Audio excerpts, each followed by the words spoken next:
Sampurasun Barai Cakra. Sebelum dongengnya dimulai, jangan lupa subscribe, tekan tombol lonceng, terus ditunggu juga nih like dan komen ya.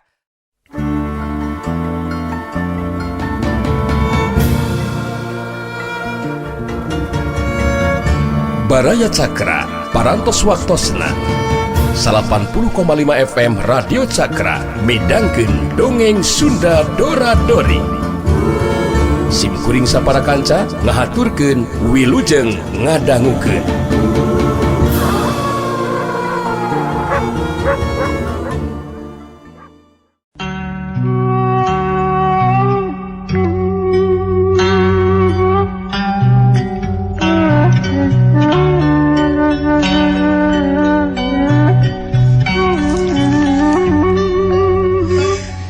Colat ngagerem lirih bari ngagodegen huluna. Sanajan bener sifatna satu hewan, tapi manehna cukup ngarti. Nurutkeun naluri pribadina, yen ieu jelema teh anu kungsi nulungan sarta anu kungsi ngewehkeun ka manehna. Anu matak sajabana ti boga rasa geus kautangan budi teh. Oge pikeun manehna geus nimulkeun rasa jejerih. Bang baungeun lamun manehna kudu nganggap musuh kagumilar. Ulah waka udar idar atuh colat. Kapan suku Andika teh can cager bener, ceuk gumilar bari ngarampas sukuna anu dibeungkeut. Si colat ngagereng siga anu nganyakeun bari mencrong kana telegos. Bangun neges-neges. Bangusna dideketkeun kawasan nu keur ngabuan. Jelas sinar matana ayeuna mah robah lain sinar mata anu biasa mencrong pinuh ku nafsu hayang ngabinasa.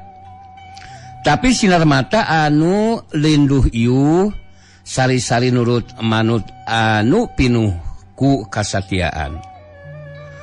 Kasatiaan nu dasaran ku rasa rendah diri sarta katumarimaan. Najan dina amprokna ayeuna gumilar nyumputkeun beungeutna, tapi memang si colat anu seukeut pangambeuna jeung pangdengena. Manehna teu kapalingan saeutik oge. Geura balik colat. Tah di Andika lila-lila di dieu gumilar nyaita deui bari leungeunna teu reureuh ngusapan hulu maung bari ngadukeun sirahna bangun anu keur ngaharewos.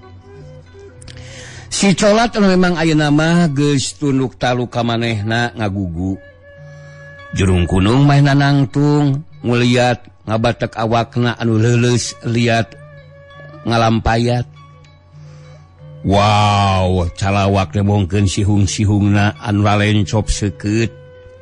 Ngagerem bari ngalenotan buntutna anu panjang lempai centang kaluhur ulang-ulangan.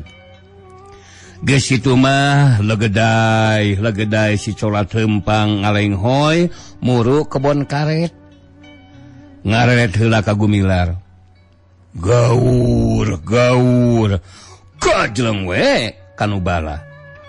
Karalas tetembong deui ngajugjug ka padumukanana hiji guha anu perenahna di hiji tempat antara Miramare jeung Cibalieur.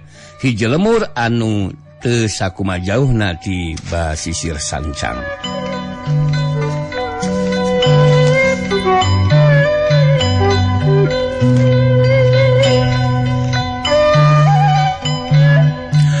Waktu tadi sore basa si colat ditulungan teh aku gumilar. Harita manehna kakarapisan kaluar ti guhana, maksudna marek barang siar hakaneun. Tapi ka sisi reuma kolebat hareupeunana aya nu ngolebat. Sanajan jauh tapi lantaran seukeut panca indrana. Kumanehna geus bisa dipastikeun yen anu ngolebat teh nyaeta hiji mancek. Ngan kulantaran ayana di congo angin, si mancek teh geus leuwih ti heula ngambe yen di hareupeunana aya hiji musuh anu kacida ngabahayakeunana. Si colat narandeg sakedeung. Teu gurung gusuh koreleng manehna ngalengos siga anu teu mirosianaker. Padahal panca indana mah dipasang bener-bener nuturkeun gerak anu jadi mangsana. Jalana malibir siga anu ngajauhan. Jorelat gerakanana teu nimbulkeun sora katambah jeung mapag angin. Memang cara kitu teh hiji keahlian maung dina keur ngudag mangsana. Harita oge si mencek teh pangrasana mah aman. Padahal bahaya geus aya di satukangeunana geus nyantong. Tapi rupana we si mencek teh masih dipanjangkeun umur. Waktu si colat ngagenjot badana rek ngerekep bundu. Kabeneran pangpung garing anu kabeneran katincak ngabelatok potong anu pikeun si mencek mah geus cukup jadi tanggara yen aya bahaya tukangeunana. Tanpa ngalieu heula manehna ngajaul ka gigir anu akhirna si colat karontok tapak gabras we dampa sukuna ka panggang rungga. Gawur si colat ngarasa nyeri campur amarah lantaran beruanana nyamos. Sanajan bari ngagunakeun ceulu sukuna, si colat terus ngobrot ngabledig anu mabur. Tapi ayeuna mah gerakanana henteu sarancing geus biasana lantaran kaganggu ku suku anu sabeula anu beuki lakarasana beuki nyeri. Atulah apur udaganana teu beunang. Tungtungna manehna anjog ka kebonna Aki Sidik malah nepi ka ditulunganana ku Gumilar.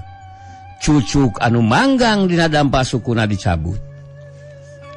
Lantaran poe eta manehna tacan meunang hakaneun. Timbul dina nalurina yen maneh rek karanjah ka kontrak. Sahanteuna di dinya mah loba ingon-ingon maksudna teh pangpangna mah bogana kuli-kuli kontrak. Sok sanajan kandangna ditulakan pageuh oge pikeun si colat mah tara ieu jadi halangan. Repeting barak nu didatangan teh anu pangdekeutna nyaeta bedeng-bedeng tukang sadap. Kabeneran barang datang teh persis waktu Gumilar rek disabat punukna ku si Gobang. Nyaho yen ieu nu rek dipateni teh jalma anu tadi sore geus nulungan ka manehna teu antaparah deui bari ngagaur ngaluarkeun sora anu handaruan. Si colat ngerekab si Gobang anu akhirna kajadianana saperti anu sabit leuwih ti heula. Si Gobang dipanggul ku Gumilar terus dipasrahkeun ka warga pikeun diurus tatu-tatuna. Baraya Cakra di dieu geus kaukur boh ku si Gobang, boh ku anu sejena, kumaha hubungan budi pakarti anu dipimili ku Gumilar anu geus direken jadi musuhna. Sanajan waktu harita teh deurina keur dikoroyok rek di arah patina. Tapi dina mangsa si Gobang diancam bahaya anu moal boga mata ngajadikeun pegat nyawana lantaran disasak si colat. Gumilar teu tega ngantep. Si Gobang malah ditulungan nepi ka dititipkeun ka anu sejen supaya tatu-tatuna tapak kuku maung teh diubaran. Harita sanggeus nitipkeun si Gobang. Sata sanggeus si colat indit ka anu poek, Gumilar katut Cirawun balik ka bedeng Pak Uhi. Nah eta mah baraya kakara oge manehna mengkol ka jalan anu ngabalungbung terus ka pabrik. Ngadadak hareupeunana nyurungkuy mobil anu lampuna nyebrot nyaangan jalan. Reg eureun Gumilar anu harita diterogos kene sarta baju kampretna aca dipake masih dikekeuweuk ku Cirawun. Ngagentak luncat kana kamalir jalan anu saterusna ngagajleng deui kana kebon karet. Maksudna mah rek nyumputkeun dirina Tapi kawasna nu dina mobil teh geus awaseun. Buktina jojol pledak we ngabekaskeun bedil ngan untungna henteu keuna. Waduh, cilaka Rawun. Lain lawahaneun ieu mah yeuh. Hayo. Gancang lumpat Rawun. Gumilar marentah monyetna. Dor. Lain dora-dori ieu mah. Dor siang. Pelor ngablasat kagigireun mun katempo mah piraku teu nyerepet karena beungeut ceulina atawa deukeut ceulina. Haram cada. Ngangu pisan kana nyawa batur teh ceuk Gumilar bari ngaragrageun awakna kana tukangeun tangkal karet. Sateka polah manehna nyingkahan timah panas adu mun seug tembus kana badana teh piraku bisa menyat deui. Ari dor ari konyol we teu bisa ngalawan heula.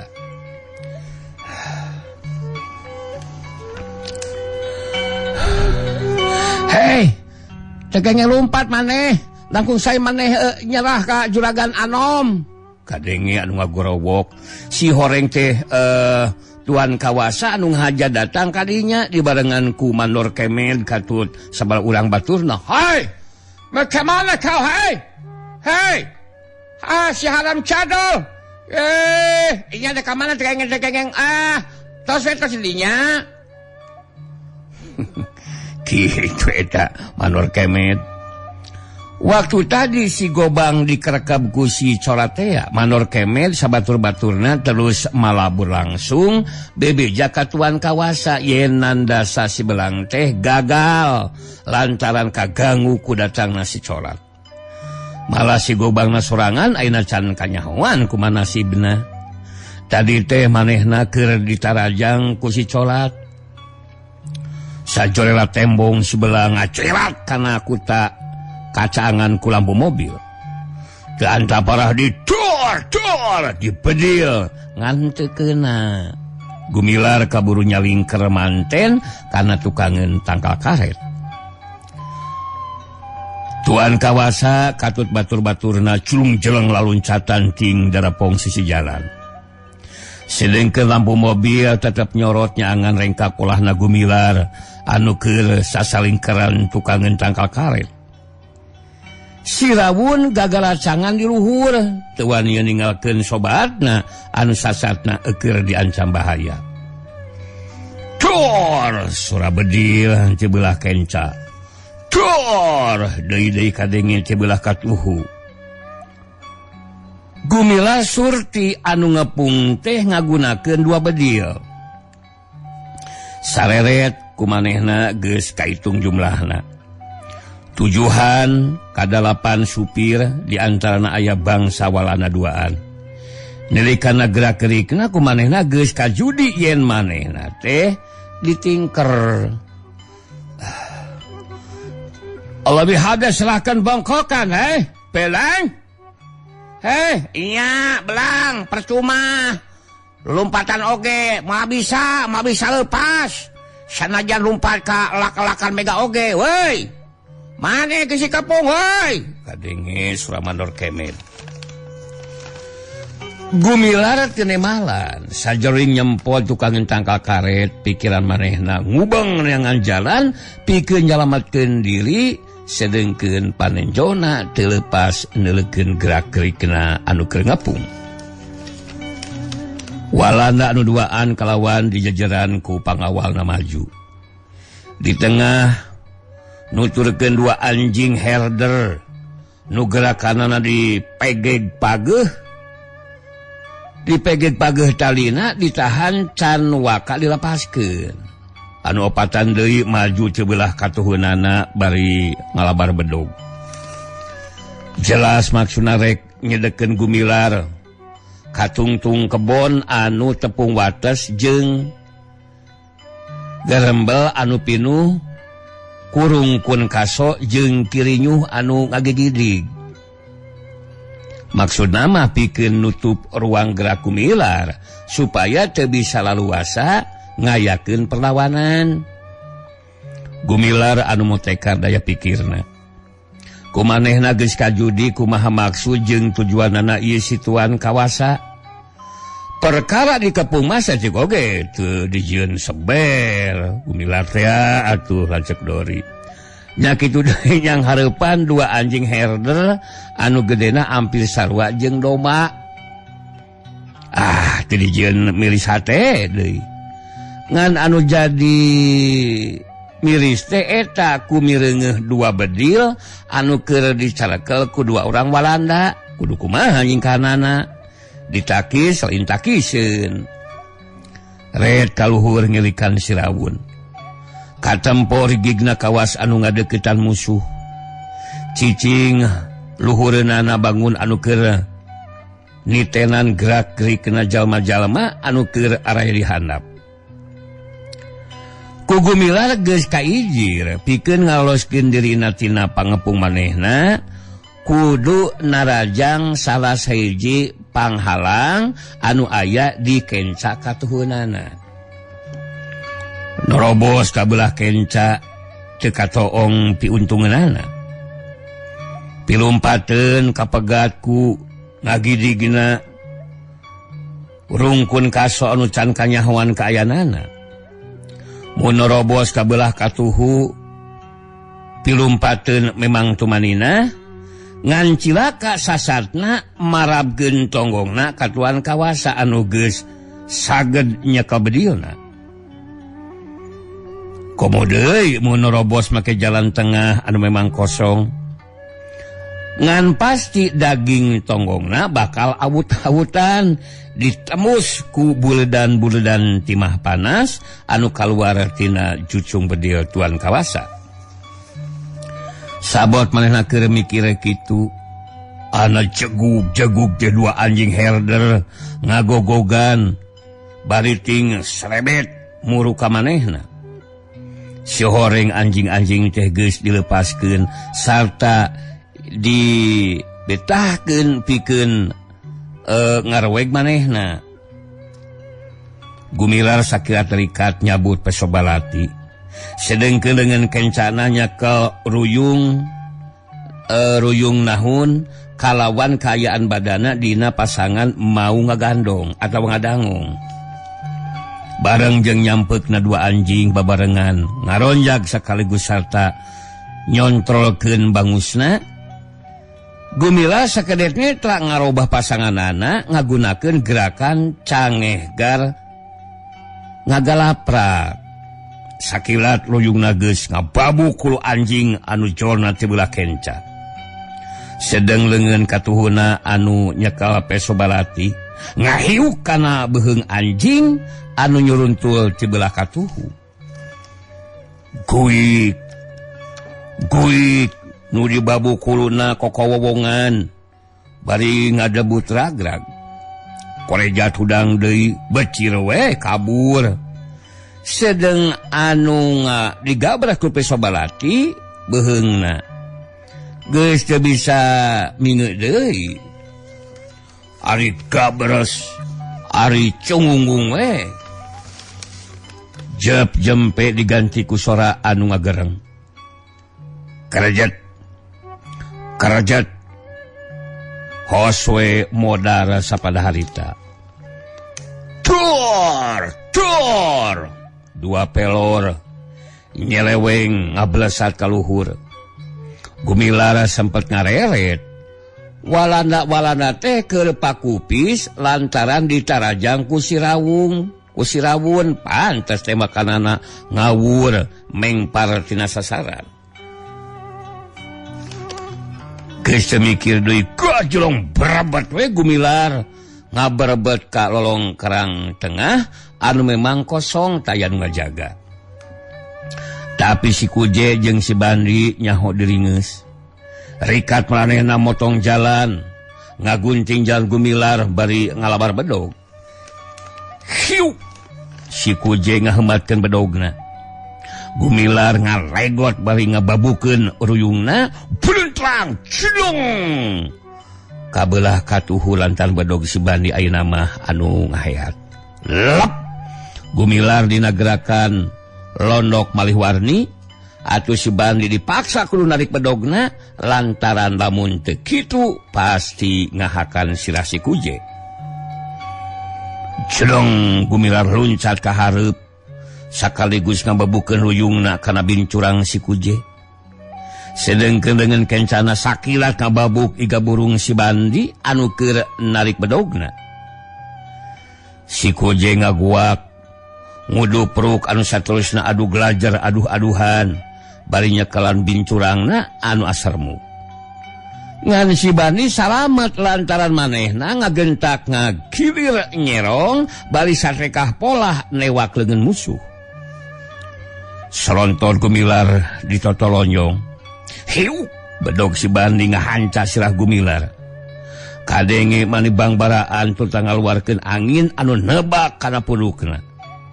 Tapi Gumilar rikat nunyelkeun ruyungna manehna ngajaul ka gegir. Korebak plus bedog si Bandi ngahancataneun. Hiu cidak ayeuna mah ruyung kawung anu ngahanca punduk. Si Bandi ngociak bari ngudupruk nangkuban beungeutna ti kusruk nyum taneuh. Aduh hadir. Alah aing aduh.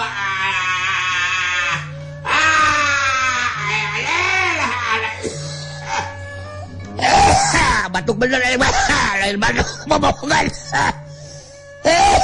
Hadir.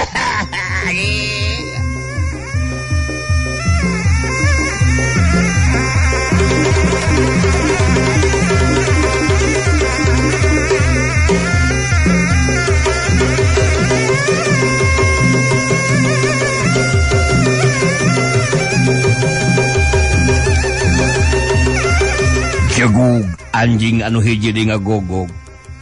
Gumilar mali kabireungeuh opatan marulu ka manehna bari ngaharembatkeun bedogna.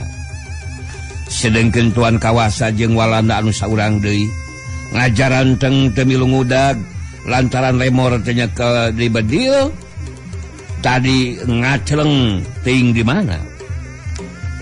Di luhur kadenge si Rawun cekras-cekroh nanakeun adirina salamet.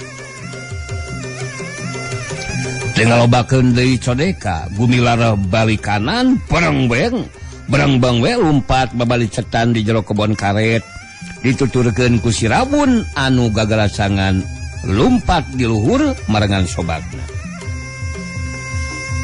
Baraya Cakra harita kaayaan di kontrak geus guyur dewe lantaran ayeuna mah ditambah ku beja-beja munculna monyet anu jadi baturna si Belang rejeung si Colat anu ngarekeb ka si Gobang.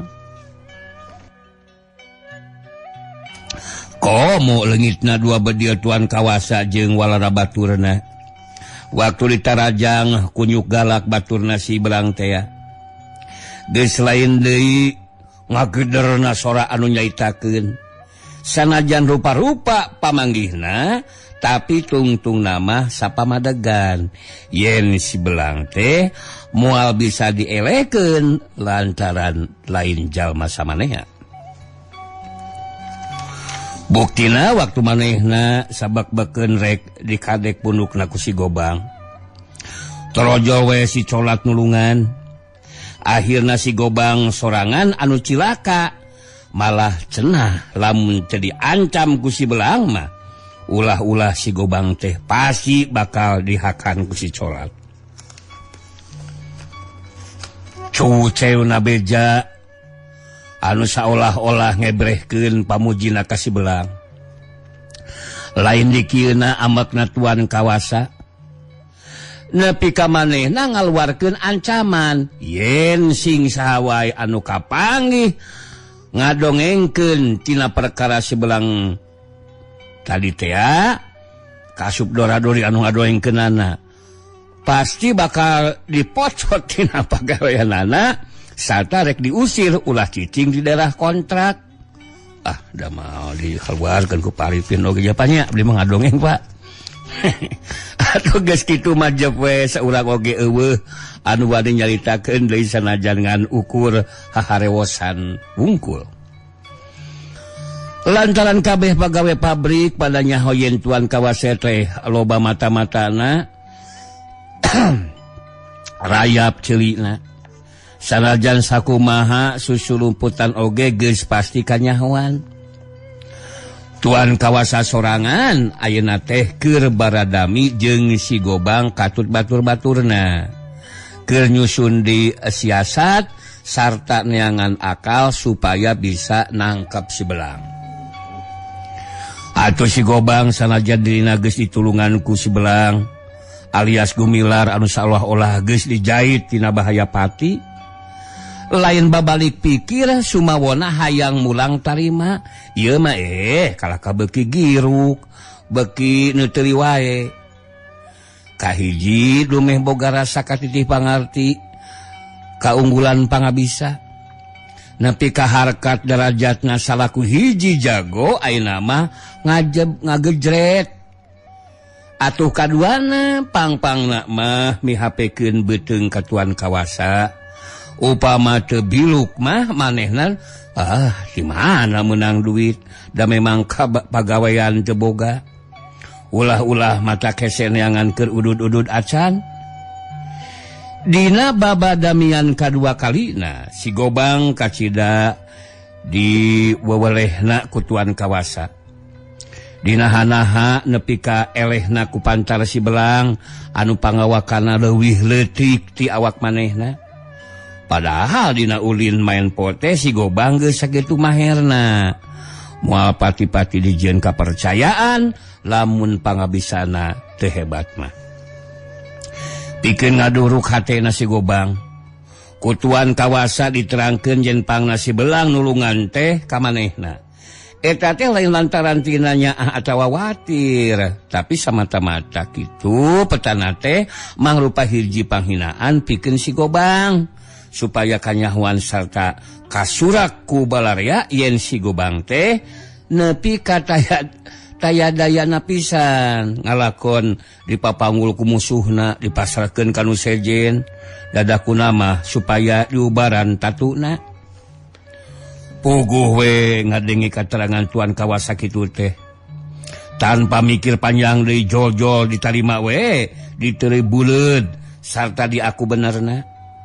Anu matak dina yang harepan si Belang ayeuna geus henteu deui didasaran ngabantu dunungan, tapi si Gobang boga maksud anu mandiri nyaeta rek mulangkeun kanyerina jeung kawiwiranganana.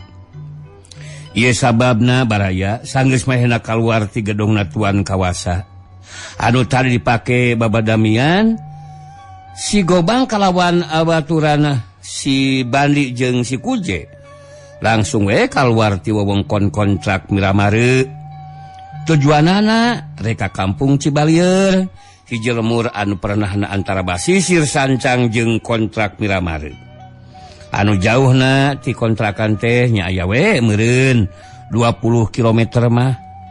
Maksudna rek ngajugjug guruna oge rek nyaluuh minta tulung pikeun nyampunakeun si Belang salah sahiji musuhna anu hese diragrakeunana. Atuh katiluna